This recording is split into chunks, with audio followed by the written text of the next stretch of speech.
Hi, I'm Emma. My sister Vicky once told me I'd spend my whole life living in her shadow, watching her succeed while I stayed stuck behind a computer screen, going nowhere. She said I was jealous of her real career, her real life, her real achievements. She wasn't wrong about the jealousy part. I was jealous, but not of what she thought. I was jealous of how easily she dismissed dreams she couldn't understand, how confidently she spoke about futures she'd never have to build herself. Then came the day she walked into the Riverside Community Center for the annual business showcase, expecting to network with successful entrepreneurs, and saw my name on the main stage banner. The look on her face when she realized the company everyone was talking about, the one being featured in Oregon Business Monthly, the one that had just closed a $250,000 deal, was mine. That was the day she learned the difference between appearing successful and actually building something that matters. Before we jump back in, tell us where you're tuning in from, and if this story touches you, make sure you're subscribed because tomorrow I've saved something extra special for you. There's a particular kind of invisibility that comes from being the second daughter in a family that only had room for one success story. It wasn't that my parents didn't love me. Love was never the question.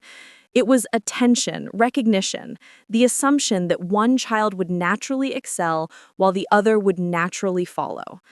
In the Thompson household on Maple Street in Riverside, Oregon, that dynamic was established early and never questioned. Vicky was 3 years older, 3 inches taller, and according to everyone who met us, 3 times more likely to make something of herself. She had the kind of personality that filled rooms before she even walked into them. Teachers remembered her years after graduation. Neighbors stopped my parents at the grocery store to ask how Vicky was doing at her marketing job.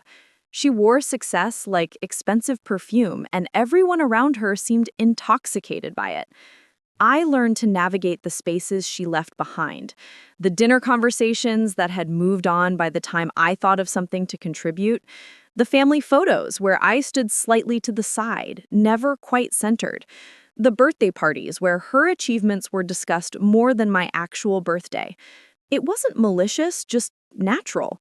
Vicky was the sun, and the rest of us were planets orbiting at safe distances.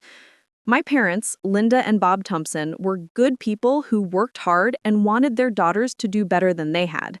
Mom sold real estate and understood the value of presentation, of making the right impression. Dad worked in insurance and believed in practical choices, steady paths, measurable outcomes. They looked at Vicky and saw themselves improved. They looked at me and saw potential that needed direction. The first time I remember feeling truly invisible was during Vicky's high school graduation. I was 15, sitting in the auditorium at Valley View High School, watching my sister receive awards for leadership, community service, and academic excellence. The principal mentioned her acceptance to Portland State University with a partial scholarship. The audience applauded. My parents beamed. I clapped too, genuinely proud, but also aware of the standard being set for my own graduation 3 years later. After the ceremony, we went to the Coffee Mill, Riverside's most popular cafe, where half the graduating class seemed to have the same idea.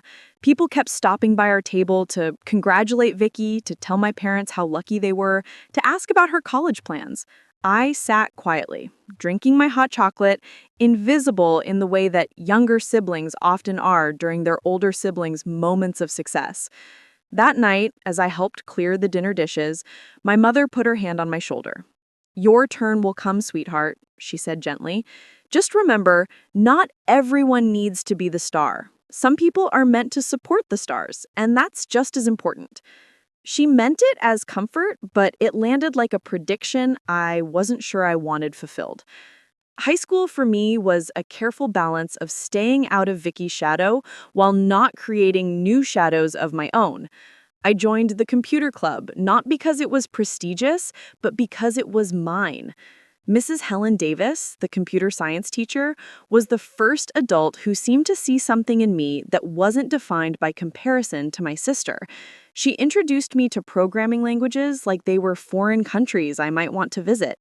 She showed me how code could solve real problems, how technology could make life easier for people who didn't even know they needed help. While Vicky was elected to student council and crowned homecoming princess, I spent my afternoons in the computer lab learning HTML, CSS, and eventually JavaScript. While she dated Tyler Brooks, the quarterback who would later become her long-term boyfriend, I dated algorithms and databases. It wasn't antisocial, it was focused. I found something that made sense to me in a way that social hierarchies never did. My parents didn't understand my interest in computers beyond their basic function. To them, technology was something you used, not something you created. When I tried to explain a program I'd written or a website I'd designed, their eyes would glaze over with polite confusion. "That's nice, honey," became their standard response, followed by a quick change of subject to something more comprehensible, usually Vicky's latest achievement or social event. The summer before my senior year, Vicky landed an internship at a prestigious marketing firm in Portland. She moved into a shared apartment with two other college students and began what she called her real adult life. Her Instagram became a carefully curated showcase of professional lunches, networking events, and cultural experiences that made Riverside look like a place people left behind rather than built upon. Meanwhile, I got a part-time job at Tech Hub Electronics, a small computer repair shop downtown run by Jake Morrison, a guy in his early 20s who dropped out of Portland State to start his own business. Jake was the first person who understood that my computer skills weren't a hobby or a phase, but a legitimate talent that could translate into something meaningful. He taught me about customer service, about diagnosing problems under pressure, about the satisfaction of fixing something that seemed permanently broken. More importantly, Jake introduced me to the concept of entrepreneurship in a way that felt accessible rather than intimidating. He'd started Tech Hub with a $1,000 loan from his grandmother and had built it into a profitable business that served not just Riverside, but surrounding communities. He showed me that success didn't have to look like corner offices and business suits.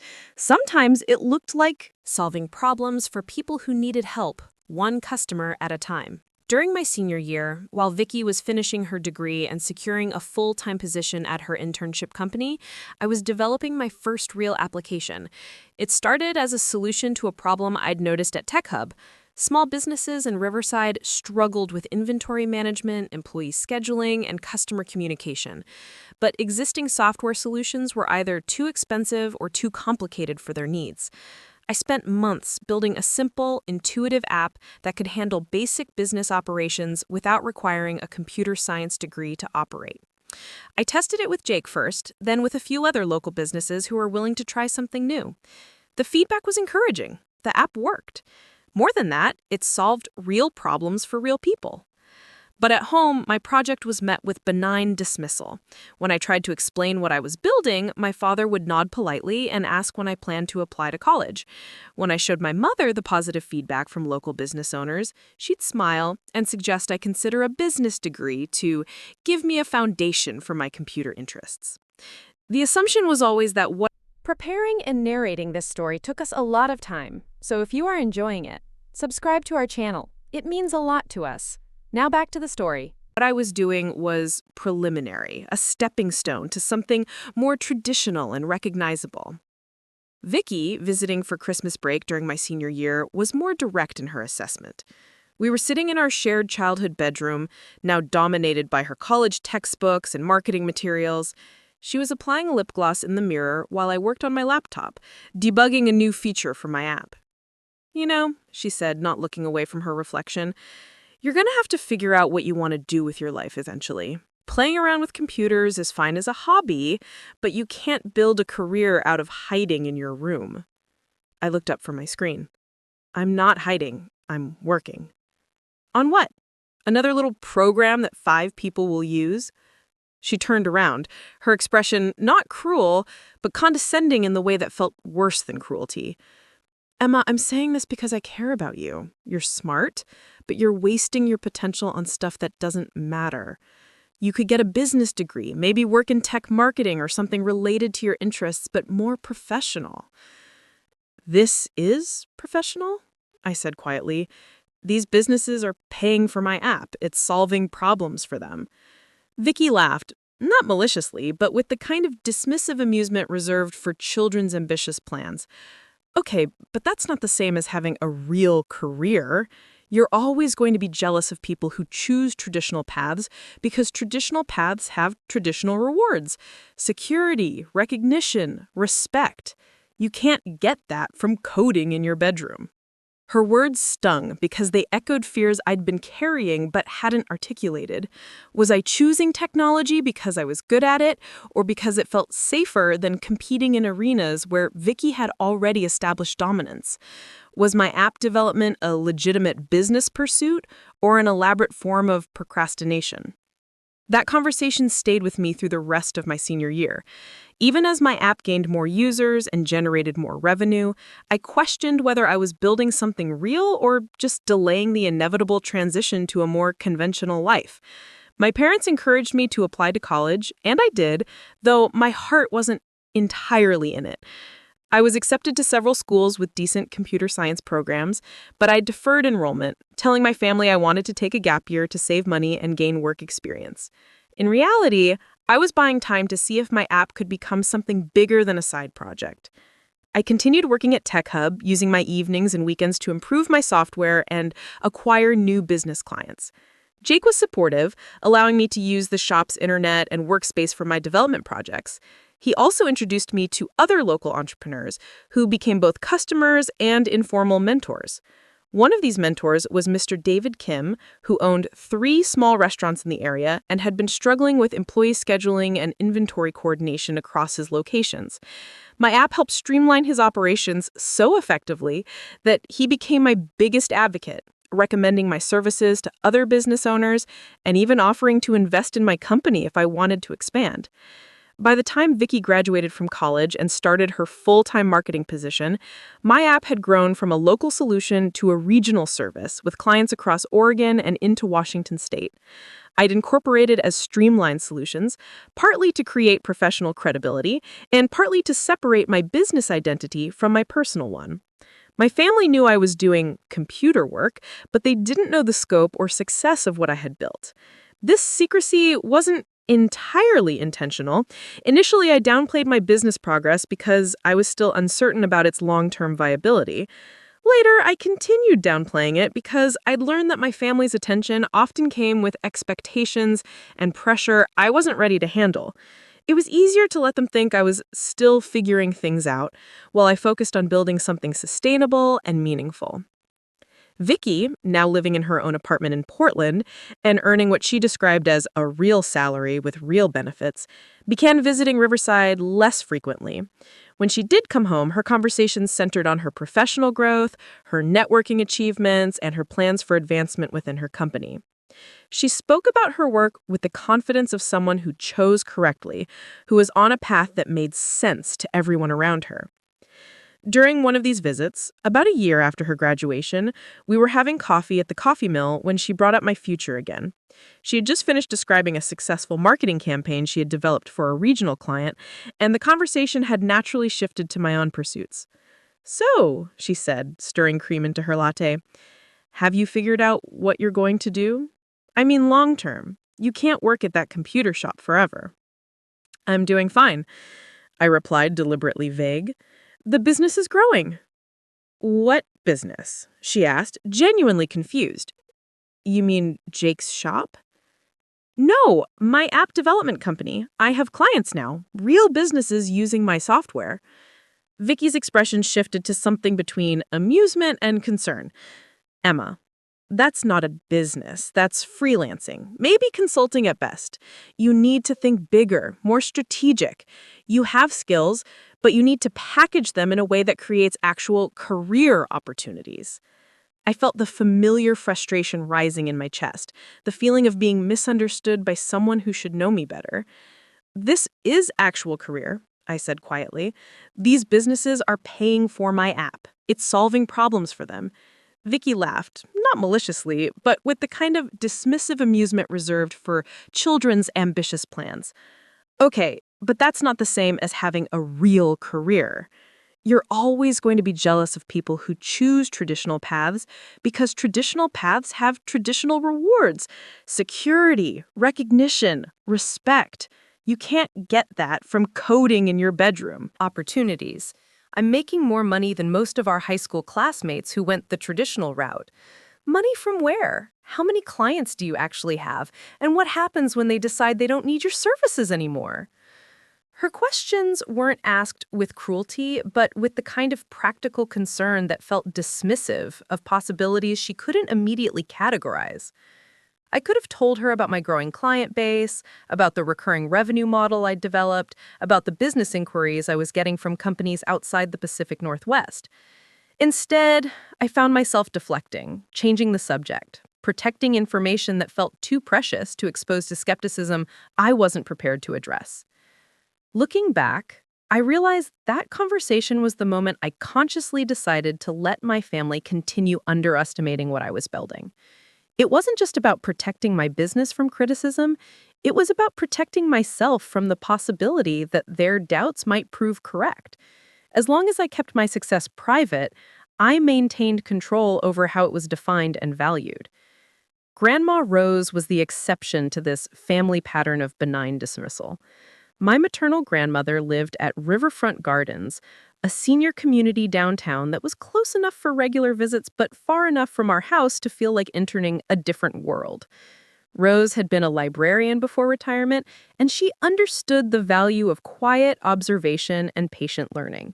Unlike my parents, who saw technology as something mysterious and potentially impractical, Grandma Rose was curious about my work.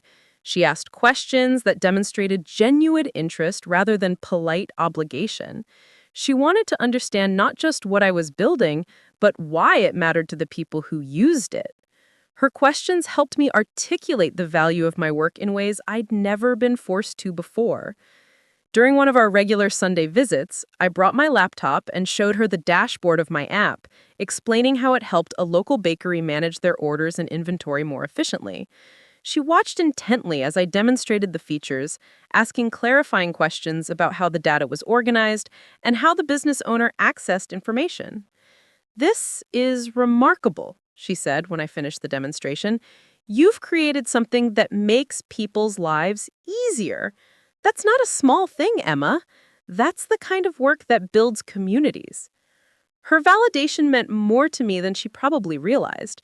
In a family where success was measured by recognition and traditional markers of achievement, Grandma Rose was the only person who seemed to understand that value could be created quietly, without fanfare, through work that solved problems rather than seeking applause. As Streamline Solutions continued growing, I found myself living a strange double life. During the day, I worked at Tech Hub, helping customers with computer repairs and learning about small business operations.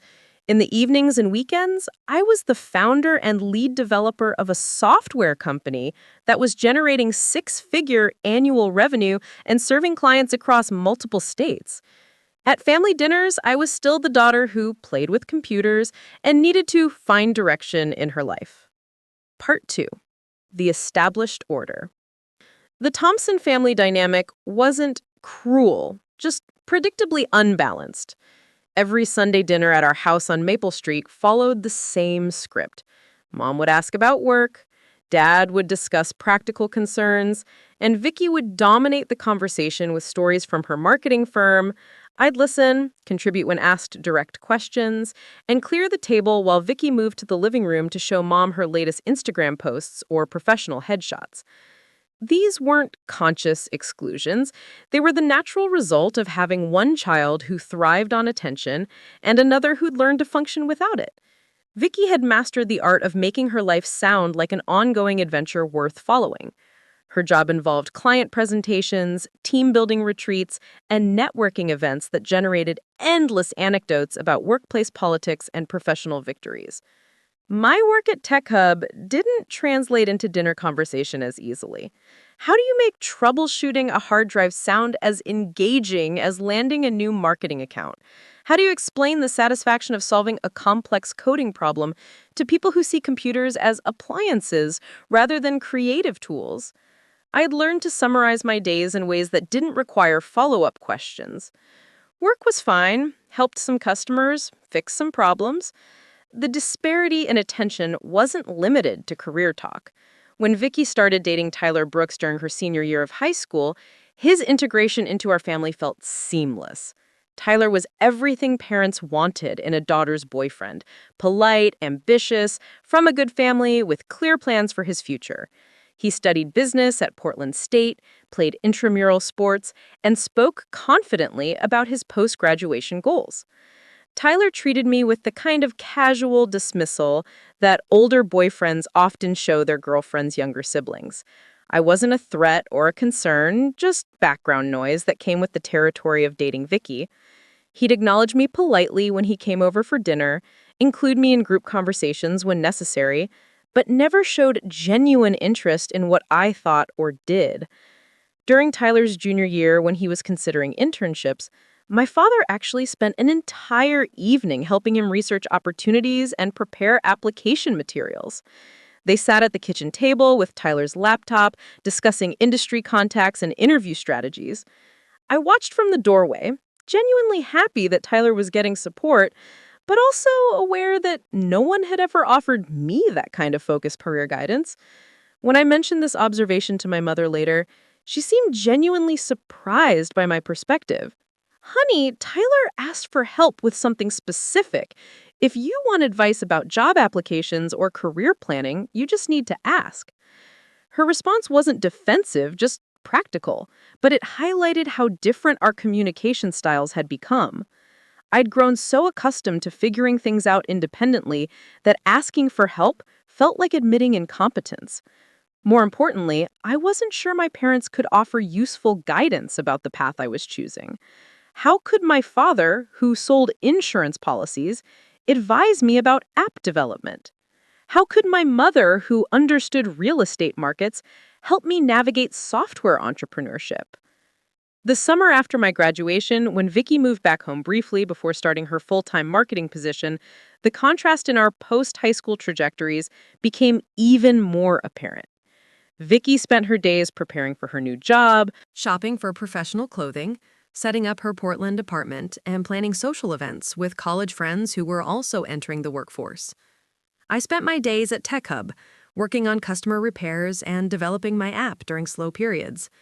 Jake had given me increasing responsibility in the shop, letting me handle complex diagnostics and even allowing me to recommend upgrades or solutions to customers. My technical skills were improving rapidly, both from practical experience and from the online courses I completed in my spare time.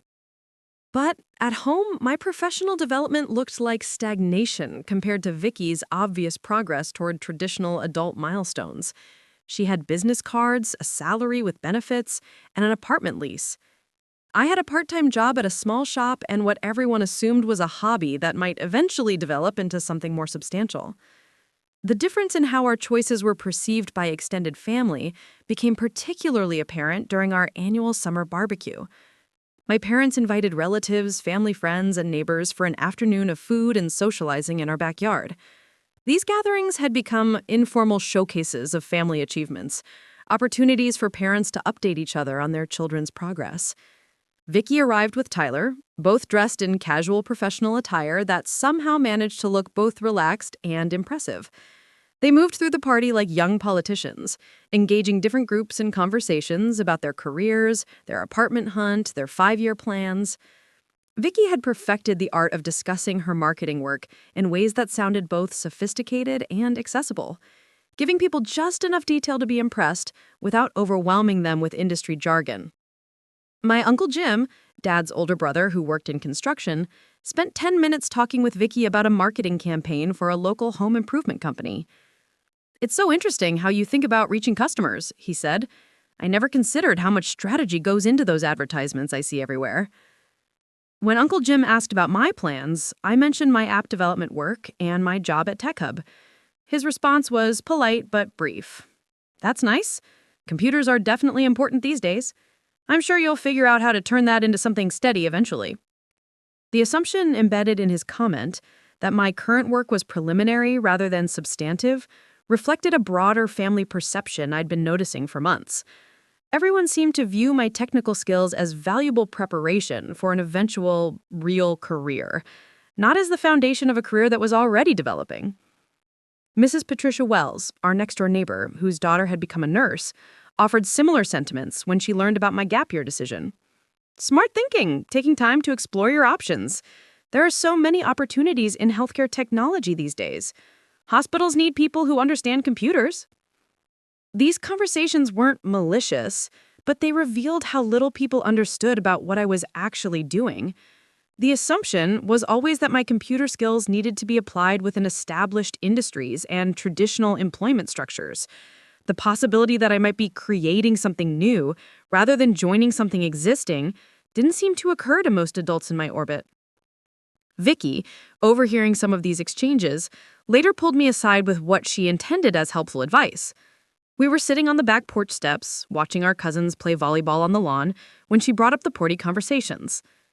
"I heard you talking to people about your computer stuff," she said, not unkindly but with the tone of an older sister offering guidance. "You might want to think about how you present what you're doing. When you say app development, people don't really know what that means. It sounds kind of vague and temporary." I looked at her sideways. "What do you think I should say instead?" "Maybe talk about it more as learning programming skills that you plan to use in a technology career. That sounds more focused, more like you have a plan instead of just experimenting." She paused, watching Tyler help set up the volleyball net. "People respond better when they can picture where you're headed, you know?" Her suggestion irritated me more than it should have, partly because it contains some practical wisdom I didn't want to acknowledge. Vicky understood social dynamics and professional presentation in ways I'd never prioritized learning. She knew how to make people feel comfortable with her choices, how to present her life in terms others could easily support and celebrate. But her advice also missed the point entirely. I wasn't struggling to present my work effectively. I was deliberately choosing not to present it completely. My app development wasn't preparation for a future career. It was a current career that I was protecting from the kind of scrutiny and advice that might interfere with its organic development. The difference in our approaches became even clearer a few weeks later when Vicky started her new job. She called every few days during her first month, sharing stories about her orientation process, her office setup, her initial projects. Her enthusiasm was genuine and infectious. She'd found work that engaged her skills and interests while providing the kind of professional environment she'd always imagined for herself. More significantly, her job came with built-in validation systems. Her supervisor provided regular feedback, her projects had clear success metrics, her colleagues became sources of both professional development and social connection. The company culture encouraged networking, celebrated achievements, and offered advancement opportunities that followed predictable timelines. My work environment couldn't have been more different. At Tech Hub, Jake gave me freedom to pursue projects that interested me, but he wasn't a traditional manager providing structured feedback and career guidance. My app development was entirely self-directed, with success measured by customer satisfaction and revenue generation, rather than performance reviews or promotion schedules. This independence was both liberating and isolating. I could make decisions about my business without consulting supervisors or following corporate protocols, but I also lacked the external validation that comes with traditional employment structures. When my app solved a problem for a client, the satisfaction was private and personal.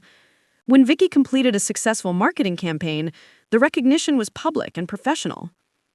During one of our phone conversations in early fall, Vicky asked how my computer projects were progressing. I told her about a new client, a small manufacturing company that was using my inventory management Features to streamline their operations. That sounds great, she said, though I could hear the distraction in her voice, like she was multitasking during our conversation. Are you thinking about turning this into consulting work? Like officially starting a business? The question revealed how little she understood about what I'd already built. In her mind, I was still experimenting with individual projects rather than operating an established company. The gap between her perception and my reality had grown so wide that correcting it would require explaining not just what I was currently doing, but what I'd been doing for the past year without anyone in my family fully understanding. Instead of launching into that explanation, I gave her the abbreviated version she expected. Yeah, maybe eventually. Still figuring things out.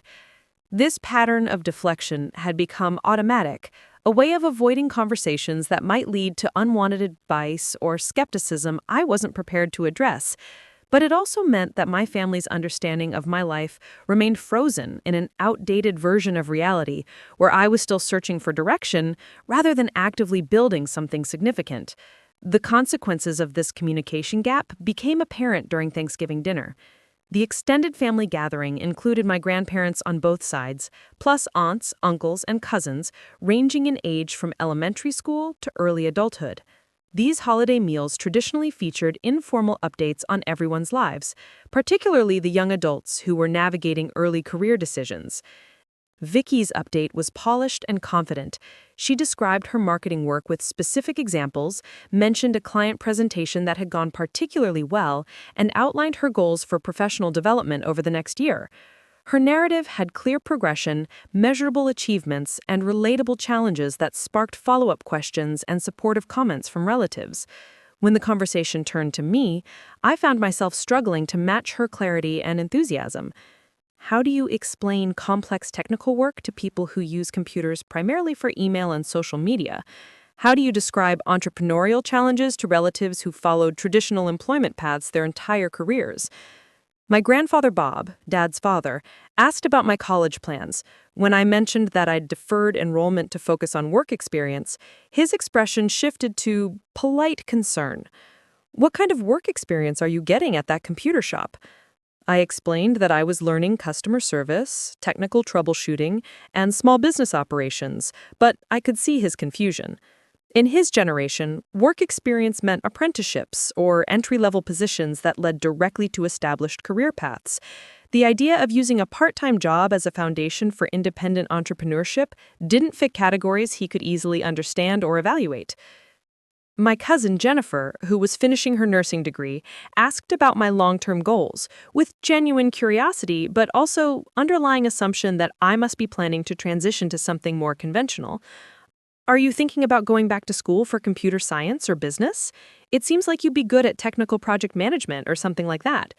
Her suggestion wasn't wrong, exactly, but it reflected the same pattern I'd been encountering for months. People could envision my technical skills being valuable within existing systems and structures, but they struggled to imagine me creating new systems and structures myself. Grandma Rose was the only person at that dinner who asked questions that demonstrated real understanding of what I was attempting. She'd been following my business development more closely than anyone else in the family, partly because she asked better questions, and partly because she listened to answers without immediately trying to redirect my choices toward more familiar alternatives. After dinner, while other family members watched football or played cards, Grandma Rose and I walked around the neighborhood. The November air was crisp and clear, and the exercise felt good after hours of heavy food and intense conversation. "You seemed uncomfortable during dinner," she observed as we turned onto her favorite walking route through the residential streets near my parents' house. "Not uncomfortable with the family, just with talking about your work." Her comment was accurate and insightful in a way that caught me off guard. It's hard to explain what I'm doing in ways people can relate to. Everyone wants to help, but their advice is based on assumptions about what kind of work I should be pursuing. Grandma Rose nodded thoughtfully. "Your sister has chosen a path that's easy for people to understand and support. That has advantages, but it also has limitations. Sometimes the most important work happens in spaces people can't see or don't immediately recognize." We walked in comfortable silence for a few minutes, passing houses decorated with early Christmas lights and yards covered with fallen leaves. The peaceful suburban environment contrasted sharply with the intensity of family gatherings, creating space for more honest reflection about the choices I was making and their long-term implications. "Are you happy with what you're building?" Grandma Rose asked eventually. The question was simple but profound, cutting through all the external validation and social expectations to focus on the most fundamental measure of career satisfaction. Yes, I said, without hesitation. I'm solving real problems for people who need help. The work is challenging and meaningful, and it's growing in ways that feel sustainable. Then trust yourself. Not everyone needs to understand your choices for them to be correct. Part 3. Patterns of dismissal. The winter after that Thanksgiving conversation marked a turning point in how I understood my position within the family dynamic. What I'd previously attributed to natural differences in personality and communication style, I began recognizing as a more systematic pattern of dismissal and diminishment. The pattern wasn't obvious because it wasn't intentionally cruel. No one in my family actively wanted to undermine my confidence or discourage my ambitions, but there was a consistent tendency to treat my choices as phases rather than decisions, my achievements as hobbies rather than accomplishments, and my future as something that needed external direction rather than internal development. This became particularly clear during a series of conversations with my parents about my continued gap year and my reluctance to commit to college enrollment for the following fall. My deferment was originally presented as a temporary postponement, a practical decision to earn money and gain work experience before starting higher education. By December, with college application deadlines looming, my parents were pressuring me to make more definitive commitments. As application deadlines approached, my parents began expressing concern about my long-term plans. These concerns were framed as loving guidance from adults who wanted to ensure I didn't miss opportunities or make decisions I'd later regret. The first serious conversation happened on a Saturday morning in early December. I was working on my laptop at the kitchen table, updating client databases and responding to support emails, when Dad sat down across from me with his coffee and the weekend newspaper. "Emma," he said, folding the paper and giving me his full attention, "your mother and I have been talking about your college situation. We think it might be time to start making some concrete plans for next fall." I looked up from my screen, immediately feeling defensive, but trying to keep my voice neutral. "I've been thinking about it too. I'm just not sure college is the right choice for me right now." Dad's expression shifted to what I'd learned to recognize as his problem-solving mode, the same look he got when helping customers navigate insurance claims or explaining policy details. "I understand that you're enjoying your work at the computer shop, and that's great experience, but you need to think about building towards something bigger." "I am building towards something bigger," I said, gesturing toward my laptop. "My app development business is growing. I have clients who depend on my software. I'm making real money from work that matters to people." "But honey," he said, and I could hear the gentle patience in his voice that adults use when redirecting children away from unrealistic ambitions, "that's not the same as having a career with security and benefits and advancement opportunities. What happens when your customers decide they don't need your services anymore?" His question echoed concerns Vicky had raised months earlier, and I realized that my family's skepticism about my business wasn't just about unfamiliarity with technology. It was about fundamental differences in how we understood risk, security, and professional development. To my parents, a real career meant joining established institutions that provided structure, stability, and predictable advancement paths. Employment with reputable companies offered health insurance, retirement benefits, and social credibility that entrepreneurship couldn't guarantee. My choice to build something independently looked reckless rather than ambitious. "Any job can disappear," I pointed out. "Companies lay people off all the time. At least with my own business, I'm not depending on someone else's decisions about my value or my future." Dad nodded as if he were considering my point, but his response suggested he'd already decided how this conversation should end. "That's true, but you're 22 years old. This is the time to take advantage of opportunities for education and professional development. You can always start a business later after you've built up some credentials and saved some money." The assumption embedded in his advice that my current business was practice rather than the real thing frustrated me in ways I struggled to articulate. How do you explain to someone who's never been an entrepreneur that starting a business isn't something you do after establishing conventional credentials? How do you communicate that the best time to take risks and learn from failure is precisely when you're young and don't have major financial obligations? Mom joined the conversation a few minutes later, bringing her own perspective but reaching similar conclusions. "We just want to make sure you're not limiting your options," she said, sitting down beside Dad and creating the kind of united parental front that made disagreement feel like rebellion rather than reasonable difference of opinion. "I've been doing some research," she continued, pulling out a folder of printed materials, "and there are some excellent programs that combine business education with technology training. You could get a degree in management information systems or technology entrepreneurship and still pursue your interests in app development." The materials she'd gathered were comprehensive and well-organized, representing hours of research into programs that might appeal to my interests, while addressing her concerns about my lack of formal education. Her effort was touching, but it also demonstrated how completely she misunderstood what I was trying to accomplish. The programs she'd identified were designed to train people for jobs within existing technology companies or consulting firms. They would provide credentials and connections valuable for traditional career paths, but they wouldn't enhance my ability to build and grow my own software business. More importantly, they would require me to step away from work that was already successful in order to prepare for work I didn't actually want to do. "These look interesting," I said, flipping through the brochures to show respect for her effort, "but I'm not sure they're right for what I'm building. My business needs attention now while it's growing. Taking 4 years away from it to study business theory doesn't make sense."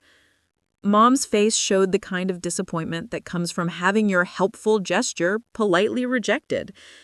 "Emma, I think you might be underestimating the value of formal education. College isn't just about career training, it's about personal development, making connections, learning how to think critically about complex problems." Her argument had merit, and I knew it. College could provide intellectual challenges, social experiences, and networking opportunities that I wasn't getting through independent work and self-directed learning. But it would also require abandoning momentum I'd worked hard to build at precisely the moment when my business was becoming profitable and sustainable. The conversation continued for another hour, cycling through various concerns and suggestions without reaching any resolution. My parents weren't trying to control my choices, but they also weren't prepared to enthusiastically support decisions that looked risky and unconventional. They wanted reassurance that I was making responsible choices, and I couldn't provide that reassurance without sharing information about my business that I wasn't ready to discuss. This dynamic intensified over the following weeks as college application deadlines approached and passed. Friends from high school were making decisions about spring semester enrollments, summer internships, and career milestones. Social media filled with updates about academic achievements, internship acceptances, and career milestones that marked clear progress toward traditional adult responsibilities. Vicky, now settled into her marketing job and excelling in ways that generated regular praise from supervisors and colleagues, became an increasingly obvious point of contrast to my seemingly salting status. Of comparison. Her holiday visit home included stories about year-end bonuses, performance reviews, and professional development opportunities that her company was offering for the upcoming year. She'd also begun dating someone new, a fellow marketing professional named Derek, whom she'd met through work networking events. Derek was ambitious, well-educated, and articulate about his 5-year career plan in ways that impressed my parents and fit their expectations for the kind of person their daughters should be building lives with. During a family dinner in late January, Derek asked about my own career plans with the kind of polite interest that people show when they're trying to be inclusive, but don't expect particularly interesting answers. When I mentioned my app development work, he responded with enthusiasm that surprised me. That's fascinating, he said, leaning forward with genuine curiosity. What kind of applications are you building? Is this mobile development or web-based software? His questions were more technically informed than any I'd received from family members, and I found myself explaining my work in more detail than I'd shared in months. I described my inventory management system, the scheduling features that helped small businesses coordinate employee shifts, and the customer communication tools that allowed business owners to send automated updates and reminders. Derek listened intently, asking follow-up questions that demonstrated real understanding of both the technical challenges and the market opportunities I was addressing. This sounds like software as a service model, he said. Are you charging subscription fees or one-time licensing? Mostly subscription-based, I replied, with different pricing tiers depending on business size and feature requirements. It's been working well because it provides predictable revenue while keeping the software affordable for small businesses. Smart approach, he nodded. SaaS is definitely the direction most business software is heading. Have you thought about scaling this beyond local markets?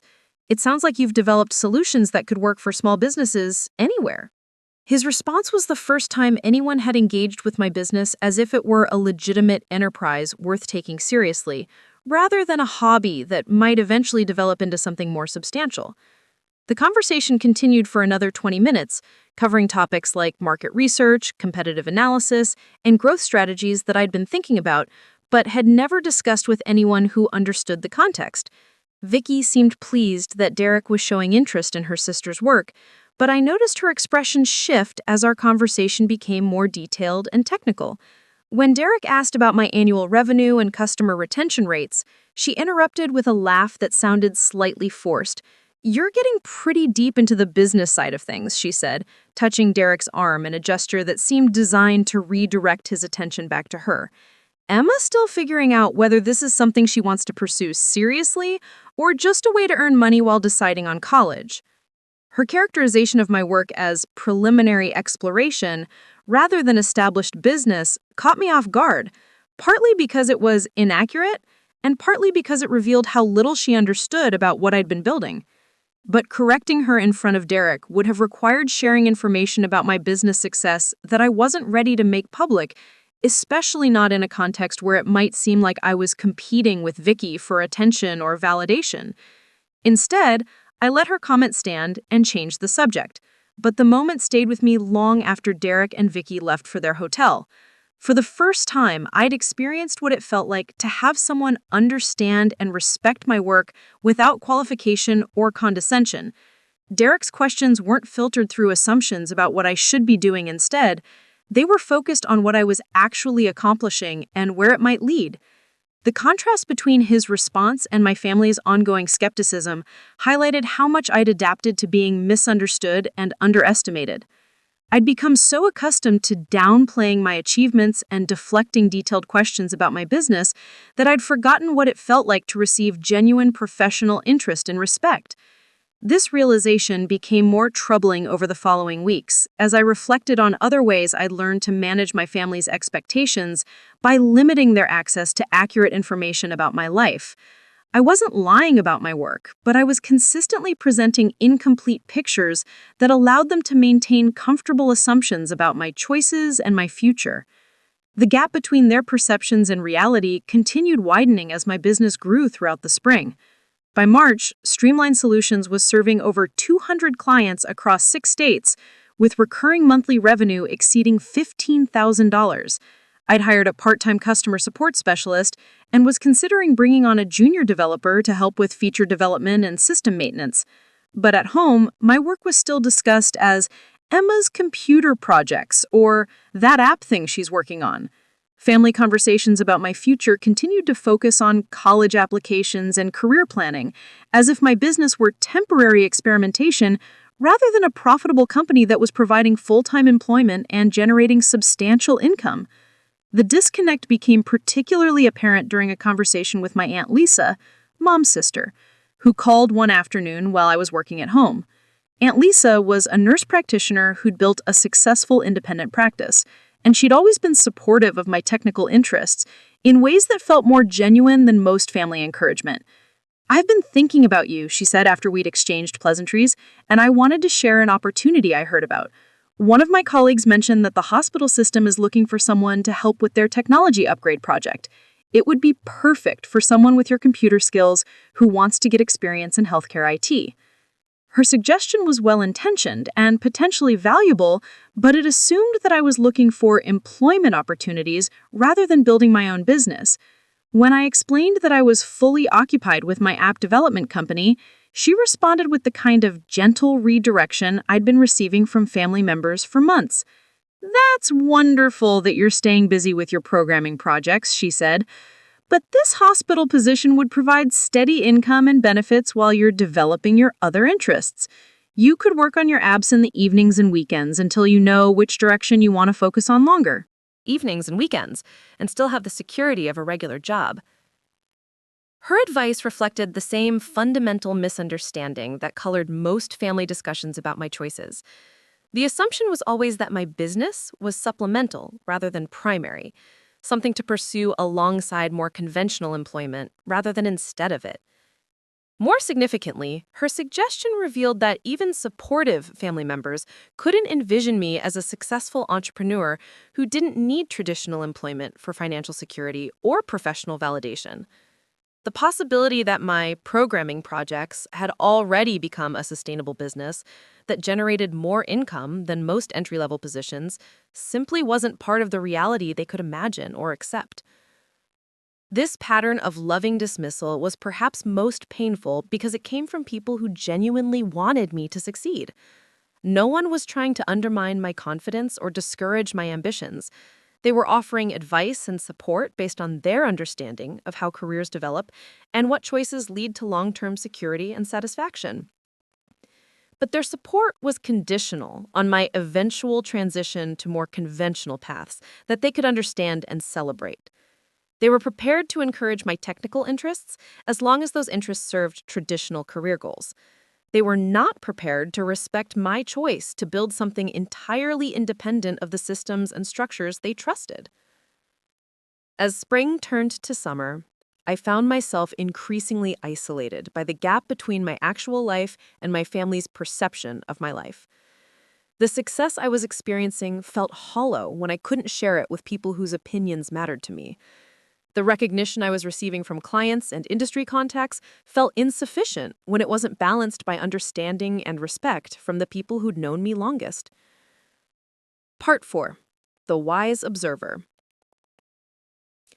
Grandma Rose had always been different from the rest of my family in ways that became increasingly apparent as I navigated the growing disconnect between my business success and my family's understanding of what I was building. While my parents and Vicky approached my career choices with helpful skepticism and redirective advice, Grandma Rose asked questions that suggested she was paying attention to details others missed. Her interest in my work wasn't just polite curiosity or obligatory family support. She wanted to understand the problems I was solving, the people I was helping, and the satisfaction I derived from creating solutions that made other people's lives easier.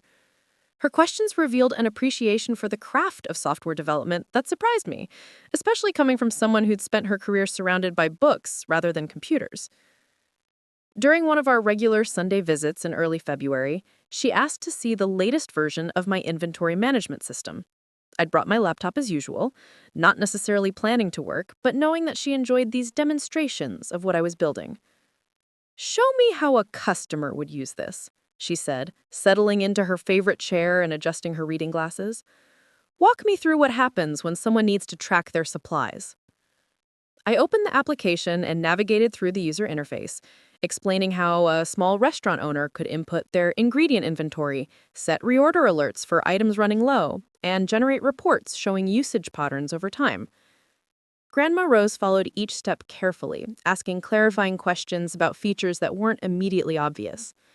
"This is remarkable organization," she said when I finished the demonstration. "It's like having a very sophisticated filing system that can think for itself. You've created something that takes work people used to do by hand and makes it both faster and more accurate." Her comparison to filing systems resonated with me in ways I hadn't expected. As a librarian, she understood information organization at a fundamental level that helped her appreciate what software could accomplish even without technical training. She saw my applications as tools for managing complexity rather than just computer programs, which gave her insight into their value that others missed. "How many businesses are using this now?" she asked, and I realized she was one of the few people who'd ever asked about the scope of my client base. "About 150, I told her. "Mostly in Oregon and Washington, but I'm starting to get inquiries from California and Idaho too." She nodded thoughtfully, processing this information in ways that felt more substantial than the polite acknowledgement I usually received when sharing business details. "That's a lot of people depending on your work," she observed. "What happens when they have problems or need help?" I explained my customer support system, how I provided email assistance and video tutorials, and how I was planning to hire additional help as the client base continued growing. She listened with the kind of focused attention that made me realize how rarely anyone in my family asked follow-up questions that demonstrated genuine interest in the operational details of what I was building. "You're running a real business," she said when I finished explaining my support processes. "Not everyone could do what you're doing. It requires technical skills, but also understanding what people need and how to communicate with them effectively." Her validation was simple and direct, without the qualifications or suggestions for improvement that usually accompanied family discussions of my work. She wasn't telling me what I should do differently or what I should consider for the future. She was recognizing what I was already accomplishing and acknowledging the skills required to accomplish it. Over the following months, our conversations about my business became more detailed and strategic. Unlike other family members who focused on concerns about my unconventional choices, Grandma Rose was curious about my decision-making processes and long-term planning. "How do you decide what features to add to your software?" she asked during a March visit. "Do customers tell you what they need, or do you figure out what would be helpful?" Her question touched on something I had been thinking about a lot as my business grew. Initially, I developed features based on problems I observed at Tech Hub and other local businesses. But as my client base expanded, I was receiving more specific requests for customizations and additional functionality. "It's a combination," I explained. "Sometimes customers ask for specific features they need. Other times, I notice patterns in how people use the software and realize I could make certain tasks easier or more efficient." That sounds like good customer service. Understanding what people need even when they can't articulate it clearly themselves. Her comment helped me realize that my approach to software development was similar to the reference assistance she'd provided as a librarian. Both roles required listening to what people said they wanted, while also recognizing underlying needs they might not have identified or communicated effectively. This insight led to one of our most meaningful conversations about work and purpose. We were walking through Riverside's downtown area on a warm April afternoon, past the small businesses that formed the core of the local economy, when she asked about my long-term goals for the company. "I want to keep solving problems for small businesses," I said, "but I'm not sure how big I want the company to get. Part of what I like about working independently is that I can focus on creating solutions that really help people, instead of worrying about shareholders or corporate politics." Grandma Rose stopped walking and turned to face me with an expression I'd learned to recognize when she was preparing to share something important. "Emma, you need to understand that what you're doing is valuable, not just because it solves problems, but because of how you're choosing to solve them. A lot of people with your skills would take jobs at big companies and work on projects they might not care about. You're building something that reflects your values and helps your community." Her words carried weight because they came from someone who'd spent decades working in public service, helping people access information and resources that improve their lives. She understood the satisfaction that comes from work that serves others, and she recognized that my business was an extension of similar values. "Not everyone gets to build a career around work that matters to them," she continued as we resumed walking. "Most people have to find meaning in how they do their jobs, rather than what their jobs actually accomplish. You have something special, and you shouldn't let other people's expectations make you doubt that." Her perspective on my career choices became increasingly important as I faced growing pressure from my parents to make decisions about college enrollment and long-term planning. While they continued expressing concerns about the security and sustainability of entrepreneurship, Grandma Rose offered a different framework for evaluating my choices. During a particularly challenging conversation with my parents about my continued deferment of college enrollment, I called Grandma Rose feeling frustrated and uncertain about how to respond to their concerns. They weren't wrong about the risks associated with independent business ownership, but they also couldn't see the evidence of success that was accumulating daily through customer satisfaction, revenue growth, and business inquiries from new markets. "Your parents are scared," she said when I described the conversation. "They love you and they want you to have security and stability because that's what they understand and trust. But fear isn't always the best guide for decision making, especially when you're young and capable of taking calculated risks." "But what if they're right?" I asked. "What if I'm being naive about how difficult it is to sustain a business long term? What if I should be building credentials and experience that would help me if this doesn't work out?" Grandma Rose was quiet for a moment before responding. "Emma, do you enjoy the work you're doing? Are you learning and growing and feeling challenged? Are you helping people solve problems they couldn't solve without you?" "Yes," I answered without hesitation. "Are you earning enough money to support yourself and save for the future?" "Yes, more than I expected when I started." "Are your customers satisfied with your service? Are they recommending you to other business owners?" "Yes, most of my new clients come from referrals." "Then you're not being naive," she said firmly. "You're building something sustainable based on real market demand. The fact that other people don't understand your industry doesn't make your success less legitimate." Her confidence in my judgment gave me strength to continue pursuing my path despite the ongoing skepticism from other family members. But more importantly, her questions helped me develop clearer articulation of why my choices made sense both financially and personally. "The work you're doing requires courage," she added. "It's easier to follow established paths than to create new ones. But creating new paths is how progress happens, how communities grow and adapt to changing needs." Our conversations during this period weren't just supportive, they were educational. Grandma Rose's perspective on business and community service helped me understand my work within a larger context of economic and social development. She'd witnessed decades of change in Riverside, watching small businesses start and grow, seeing how individual entrepreneurs contributed to the local economy in ways that weren't always immediately visible or celebrated. When I started working at the library 40 years ago, people thought computers would eliminate the need for librarians. Instead, they created new ways for us to serve our communities. Technology doesn't replace human judgment and creativity. It amplifies what thoughtful people can accomplish.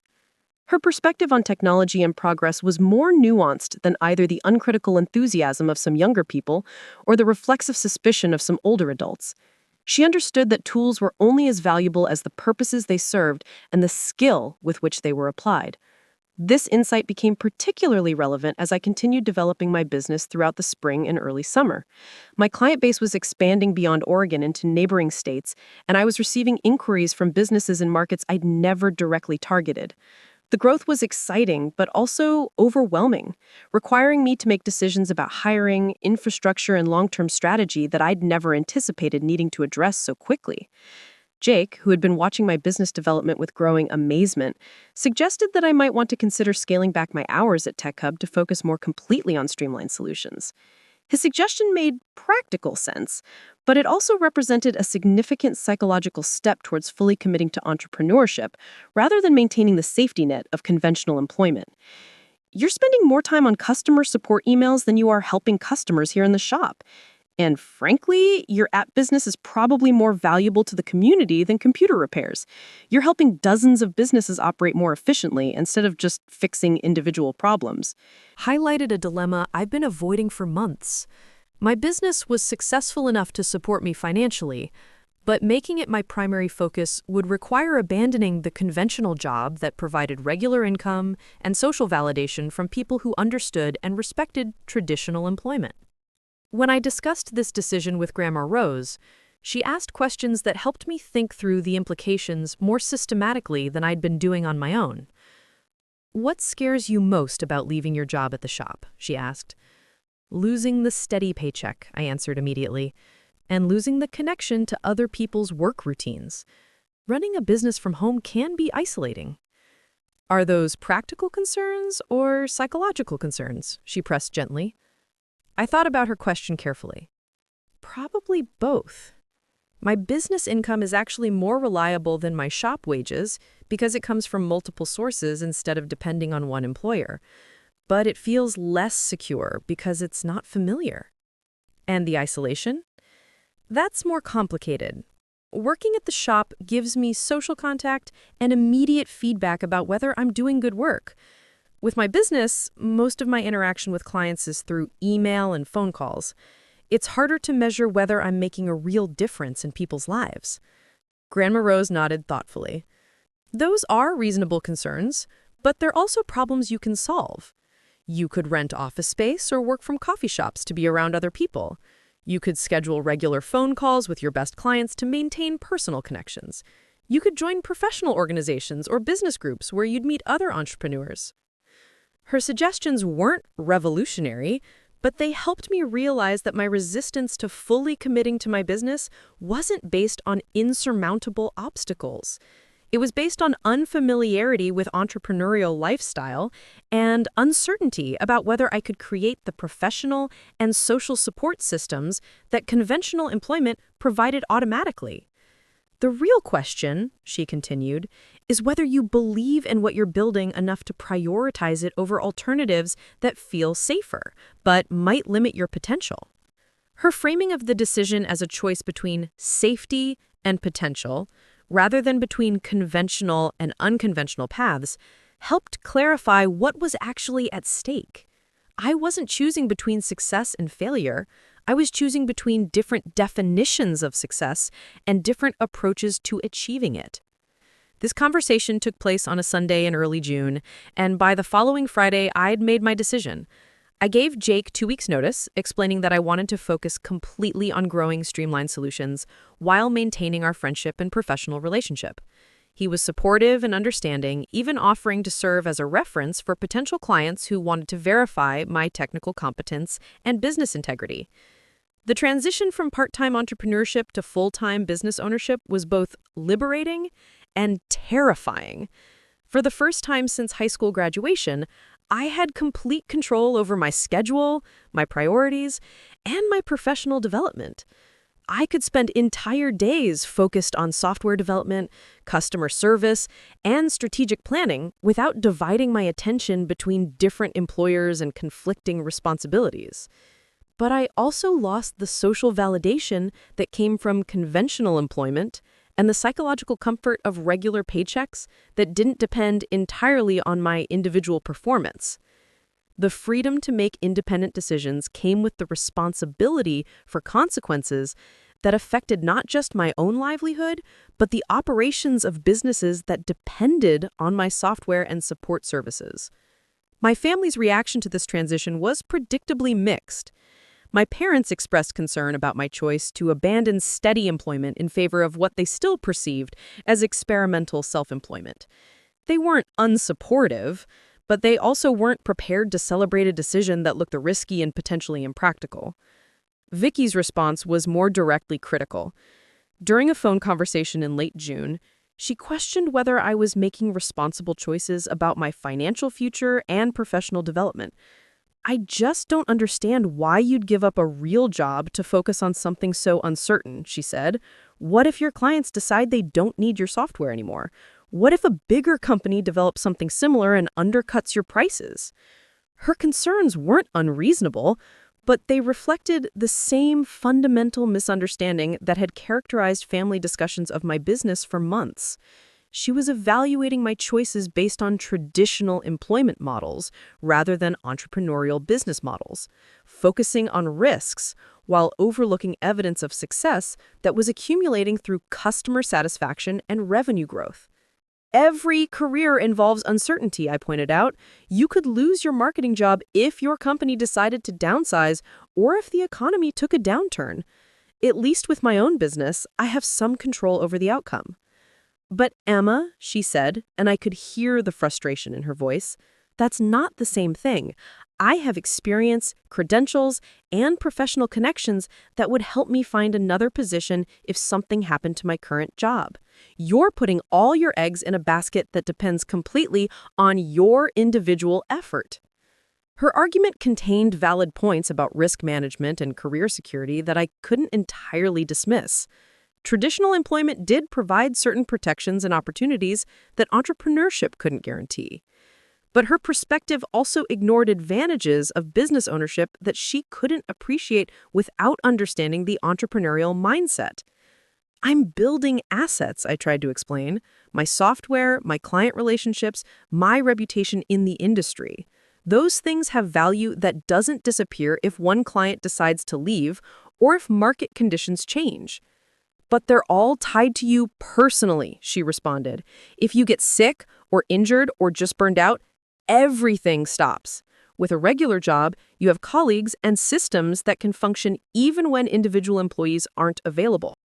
Family's perception of my choices and my own understanding of what I was accomplishing continued widening throughout the summer as my business grew in ways that weren't visible to people who weren't paying close attention to operational details. By August, Streamline Solutions was serving over 300 clients across 8 states, generating monthly revenue that exceeded what many of my college-educated friends were earning in their first professional positions. I'd hired 2 part-time employees to handle customer support and basic development tasks, and I was considering lease options for dedicated office space that would provide room for additional staff and equipment. But at family gatherings and casual conversations, my work was still described as Emma's computer projects or that app thing she's working on. The disconnect between external perception and internal reality created a strange sense of living a double life, successful in ways that couldn't be shared or celebrated with the people whose opinions mattered most to me. This isolation was partially self-imposed, resulting from my continued reluctance to share detailed information about my business success. But it was also a consequence of my family's limited framework for understanding and evaluating entrepreneurial achievement. They could recognize and celebrate traditional markers of professional progress, but they lacked categories for appreciating the kind of success I was building. The one exception continued to be Grandma Rose, whose questions and observations demonstrated genuine understanding of what I was accomplishing and why it mattered. Her perspective became increasingly valuable as I navigated the psychological challenges of business growth and family skepticism. You're becoming someone who creates opportunities rather than someone who waits for opportunities, she told me during one of our regular conversations. That's a significant change in how you see yourself and how you interact with the world. Her insight was accurate and profound. The transition from employee to entrepreneur had required developing confidence in my own judgment and comfort with making decisions that affected other people's businesses and livelihoods. I was learning to trust my abilities in ways that conventional employment had never demanded or encouraged. But it's also lonely sometimes, I admitted. When something goes well, I don't have colleagues to celebrate with. When something goes wrong, I don't have supervisors to help solve problems or share responsibility. That's the trade-off, she acknowledged. Independence comes with isolation, but you're building something that reflects your values and serves your community. Not everyone gets to create work that feels personally meaningful. Part 5. The breaking point. The confrontation that finally forced my family to acknowledge the reality of what I'd built didn't happen gradually or diplomatically. It erupted during what should have been a celebratory dinner in late August, triggered by a casual comment that revealed how completely my sister misunderstood both my work and my position within the family dynamic. The occasion was Vicky's promotion to senior marketing coordinator at her firm, an advancement that came with increased salary, expanded responsibilities, and recognition that validated her professional trajectory in ways that our parents could easily understand and celebrate. She'd driven down from Portland specifically to share the news in person, bringing Derek along to participate in what everyone expected would be an unambiguously happy family gathering. The dinner was held at Romano's, Riverside's most upscale restaurant, chosen deliberately to mark the significance of Vicky's achievement. Our parents had dressed more formally than usual, and the atmosphere carried the kind of ceremonial weight that major family milestones typically commanded. Vicky looked radiant and confident, describing her new role with enthusiasm that was both genuine and carefully crafted for maximum impact. She explained how she'd been selected from a competitive pool of internal candidates, how her recent campaign successes had impressed senior management, and how the promotion positioned her for additional advancement opportunities within the company. "I'm really proud of what you've accomplished," Dad said, raising his wine glass in a toast. "You've worked hard and made smart choices, and now you're seeing the results." To Vicky, Mom added, who always knew exactly what she wanted and figured out how to achieve it. Derek contributed his own perspective on her achievement, speaking with the kind of professional insight that came from understanding corporate culture and advancement patterns. "What's really impressive is how quickly you've gained credibility with senior leadership. Most people take years to develop the kind of trust and respect you've earned." The conversation continued in this vein for most of the meal, with different family members offering observations about Vicky's career development and speculation about her future prospects. Her success was presented as vindication of careful planning, traditional education, and strategic career choices that demonstrated maturity and practical wisdom. I participated in the celebration genuinely, happy for Vicky's advancement and appreciative of her hard work. But I also felt increasingly uncomfortable with the implicit contrast being drawn between her conventional path to success and my unconventional choices. The subtext of many comments seemed to be that her promotion validated approaches to career development that I was failing to follow. The tension became explicit when Derek asked about my own work, seemingly trying to include me in a professional conversation that had been dominated by Vicky's achievements. "Emma, how's your app development business going? Last time we talked, you mentioned expanding into new markets." His question was polite and genuinely interested, but it prompted an immediate response from Vicky that caught me completely off guard. "Oh, Emma's still figuring things out. She's always been jealous of people who choose traditional career paths because she can't handle the structure and competition. The computer thing is her way of avoiding real professional challenges." The silence that followed her comment was brief but charged with discomfort. Derek looked confused, clearly not expecting such a direct put-down. My parents seemed surprised by Vicky's tone, though not necessarily disagreeing with her assessment. I felt my face flush with anger and embarrassment in ways that made coherent response difficult.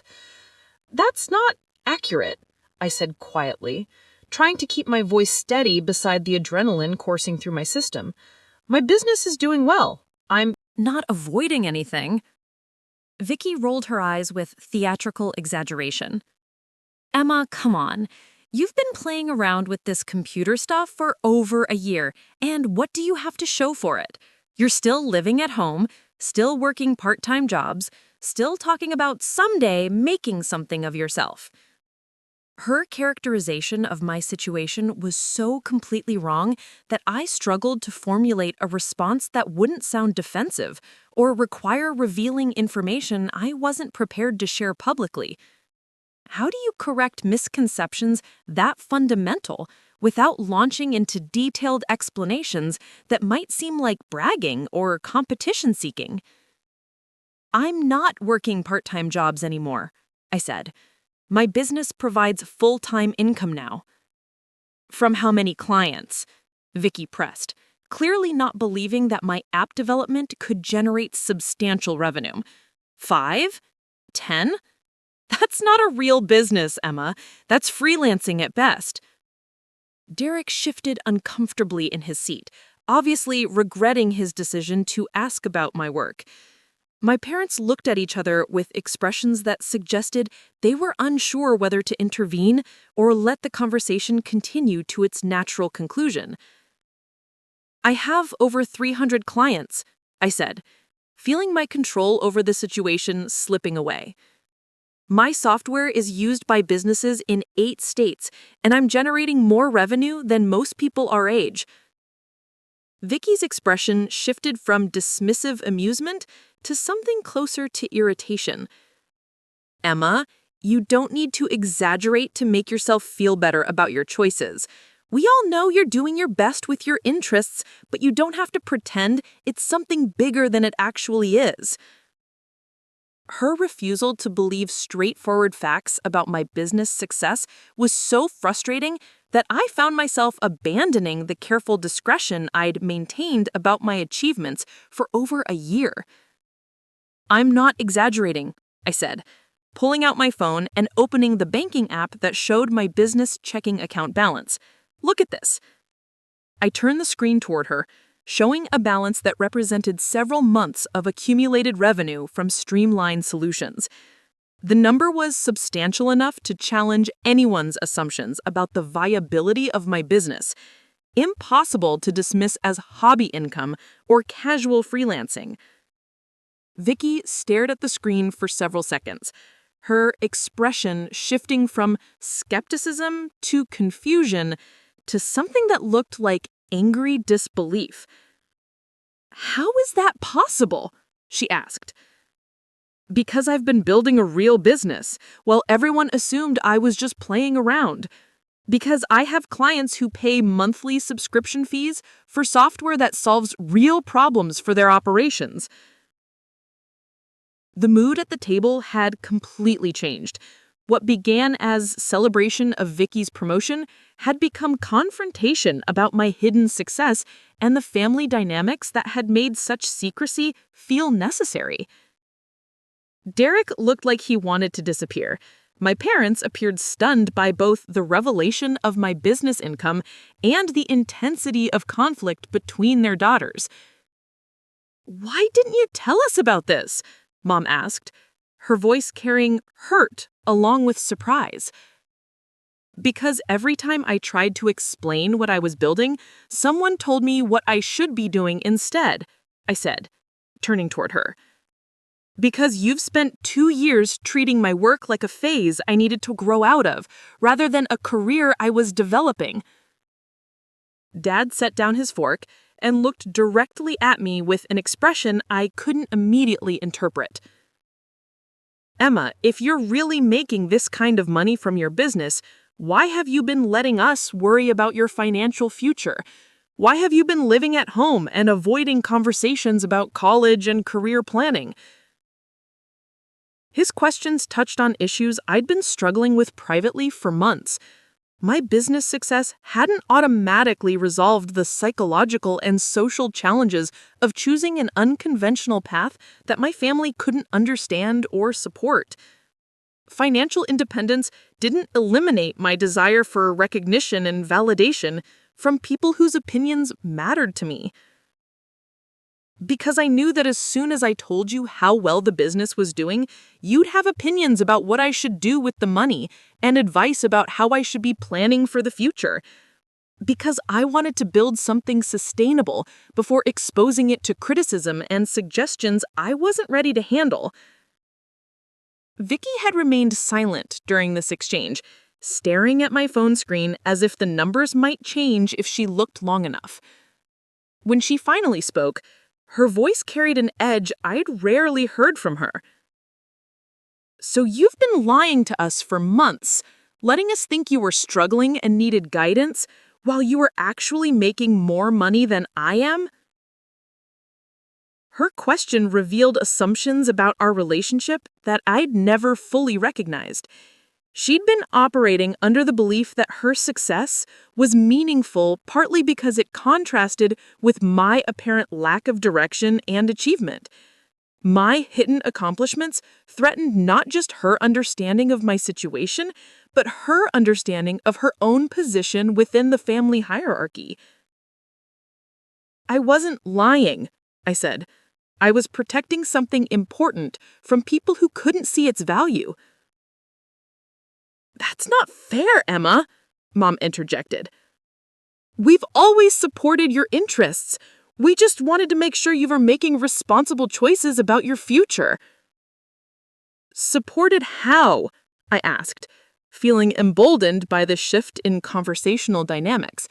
By suggesting I should get a business degree to give foundation to my computer interests? By asking when I planned to get a real job?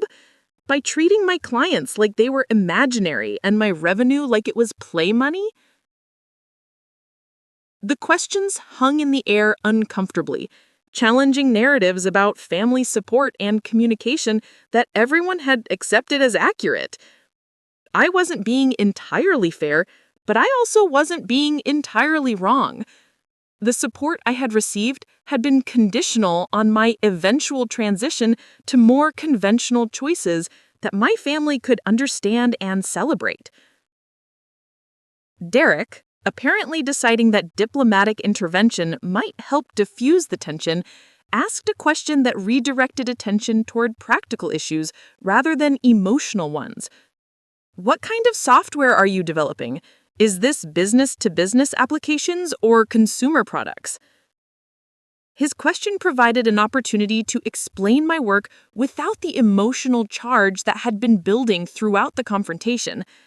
I described streamlined solutions in detail, explaining the problems my software solved for small businesses and the market demand that had driven growth beyond my initial expectations.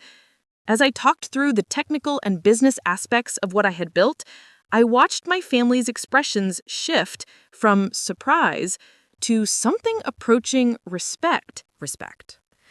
The scope and sophistication of my operation became clear in ways that casual mentions of app development had never conveyed. "This actually impressive," Dad said when I finished explaining my customer base and revenue model. "I had no idea you were operating at this scale." "Because you never asked the right questions," I replied. "You asked whether I was planning to get a real job instead of asking whether my current work was sustainable and profitable." Vicky remained largely silent during my explanation, occasionally asking clarifying questions, but offering no commentary on what she was learning about my business. Her initial disbelief had given way to something more complex, a mixture of surprise, reassessment, and what looked like uncomfortable recognition that her assumptions about our relative positions had been fundamentally incorrect. The dinner ended without resolution, with everyone agreeing that we needed time to process revelations that had emerged through confrontation rather than planned discussion. The ride home was awkward, filled with half-started conversations that nobody seemed prepared to finish. Later that evening, as I sat in my childhood bedroom, surrounded by the technological infrastructure that supported a business my family was only beginning to understand, I reflected on how dramatically the dynamics had shifted in the space of a single conversation. For the first time in 2 years, I had been completely honest about what I was building and what I'd achieved. The secrecy that had protected my business from external skepticism had also isolated me from potential support and recognition that might have been available if I'd been more transparent about my success. But the confrontation had also revealed how deeply my family's inability to understand my choices had affected our relationships. The dismissive comments and redirective advice that I'd been receiving weren't just casual misunderstandings. They reflected fundamental differences in how we valued different kinds of work and different approaches to building a meaningful career. The text message from Vicky arrived just before midnight, brief and uncommitted, but representing the first acknowledgement that our conversation had changed something important between us. "I didn't know. We should talk more about what you're building." I stared at the message for several minutes before responding. "Tomorrow. There's a lot more to explain." The conversation with Vicky the following afternoon took place in the downtown coffee shop where we'd once discussed my future with such different assumptions about what that future might hold. She arrived 15 minutes late, looking uncharacteristically uncertain, without the polished confidence that usually defined her public presence. "I've been thinking about what you showed us last night," she said after ordering her usual latte and settling into the chair across from me. "I need to understand how this happened without any of us knowing." Her tone was different than any I'd heard her use when discussing my work. The dismissive amusement was gone, replaced with something that sounded like genuine curiosity, mixed with uncomfortable recognition that she'd been operating with incomplete information for months. I spent the next hour walking her through the development of streamlined solutions, from the initial idea sparked by problems I'd observed at Tech Hub, through the gradual expansion into regional markets and the recent hiring of additional staff. She listened without interrupting, asking occasional clarifying questions that demonstrated she was taking the information seriously rather than looking for ways to minimize or redirect it. 300 clients? She repeated when I finished explaining the current scope of my operations. That's not a hobby or a side project. That's a legitimate business that's apparently more successful than I realized any small software company could be. Her acknowledgement felt like vindication, but it also highlighted how completely our family had misunderstood not just what I was building, but what was possible within the technology industry for someone willing to solve real problems creatively and persistently. "Why didn't you tell us?" she asked. "I understand being private about early stage projects, but once you started making serious money and serving hundreds of clients, why keep it secret?" The question forced me to articulate feelings I'd been struggling with privately for months. Because every time I tried to share details about my work, someone offered advice about what I should be doing differently, or suggestions about how I should be preparing for a more traditional career. It felt safer to keep building quietly than to expose my decisions to criticism I wasn't ready to handle. Vicky nodded slowly, processing this explanation in ways that suggested she was beginning to understand how family dynamics had contributed to my secrecy. "We weren't trying to discourage you," she said. "We just didn't understand what you were actually accomplishing." "But you also weren't trying to understand," I pointed out. "You were trying to help me make choices that made sense to you, based on career paths you could recognize and support. There's a difference between offering guidance and offering redirection." She was quiet for several minutes, stirring her latte while apparently thinking through implications of our conversation that extended beyond immediate business success to longer-term questions about family relationships and communication patterns. "I said some things last night that I regret," she finally admitted. "The comment about jealousy was unfair and inaccurate. I was surprised and maybe a little defensive, but that doesn't excuse making assumptions about your motivations." Her apology was more meaningful than I had expected, partly because it acknowledged not just the specific words she had used, but the underlying attitudes they revealed. The suggestion that I was jealous of traditional career paths had stung particularly because it implied that my choices were motivated by inadequacy rather than genuine preference for independent work. "I wasn't jealous of your promotion," I said. "I was frustrated by the assumption that your success somehow highlighted my lack of direction. We're building different kinds of careers, but that doesn't mean one is more legitimate than the other." "You're right. And honestly, learning about what you've accomplished makes me think about some of my own assumptions about success and career development. I've been following a very prescribed path, but you've created something entirely your own." Her comment surprised me because it suggested she was questioning aspects of her own choices rather than simply reassessing mine. The conversation was becoming more complex than mutual clarification about business achievements. It was evolving Into broader discussion about different approaches to building meaningful work and professional identity. "Do you enjoy your marketing job?"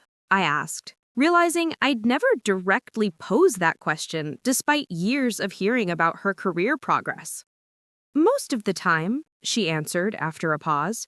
"It's challenging and I'm good at it, and the advancement opportunities are clear. But sometimes I wonder what it would be like to build something from scratch instead of always working within systems other people created." Her admission revealed a perspective on her career that she'd never shared before, suggesting that the confidence and satisfaction she projected about her professional choices weren't as complete as they appeared. The contrast between our paths wasn't as straightforward as conventional success versus unconventional risk-taking.